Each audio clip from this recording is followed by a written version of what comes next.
Peace. This is Instructor Yasir back with the Knowledge of Survival podcast. And we are fresh out. I'm fresh out of teaching a class today in Maryville, Indiana. The name of the class is Indiana Permitless Carry. So we deal with the state of Indiana's constitutional carry law, which is more or less, the same everywhere when it comes to constitutional carry.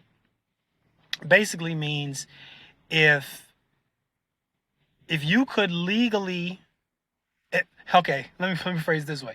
If you could not legally own a firearm prior to the state's constitutional carry law, nothing changed for you. The only thing that changed is if you could already legally own and purchase a firearm, the only difference is that now you don't have to have a license with the state to carry that firearm within the state of Indiana. But that constitutional carry law does not carry over to other states.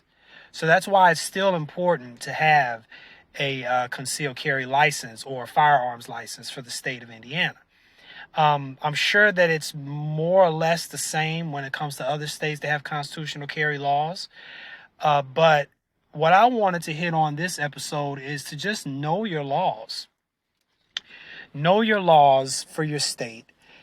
If you are a concealed carry holder or a firearms owner, you're held to a higher standard in the eyes of the law. Ignorance of the law is not a defense in the courtroom. So know the laws of your state. If you're carrying a firearm, this is a huge responsibility. And that's the main thing I wanted to get across today to the students that took the class today. Great class. People were engaged.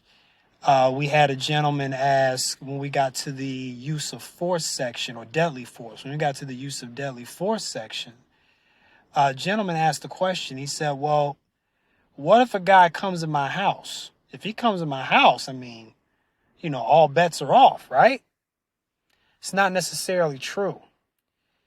In order for you to be in your legal right to use deadly force, you have to be in immediate, great or grave bodily harm. You have to be the innocent party, you or a loved one. So now, again, a disclaimer, don't take this as being legal advice, okay? I'm not an attorney, so don't take this as being legal advice. I'm just giving some information on what I understand, the laws surrounding firearm law generally based on the training that I've received. So don't take this as legal advice. But anyway, generally speaking, yes, you have to be in great or grave bodily harm immediate. And it has to be immediate. The danger has to be immediate in order for you to do that. So if a guy breaks into your house and he hops in, you say, hey, what the hell are you doing in my house? I'm going to shoot you, right? You point the gun at him or you let him know that you got a firearm and they run, can't shoot them. Because now you've entered into another space now. The threat was no longer immediate. The guy was running away. So can't do that. So you got to let that person go.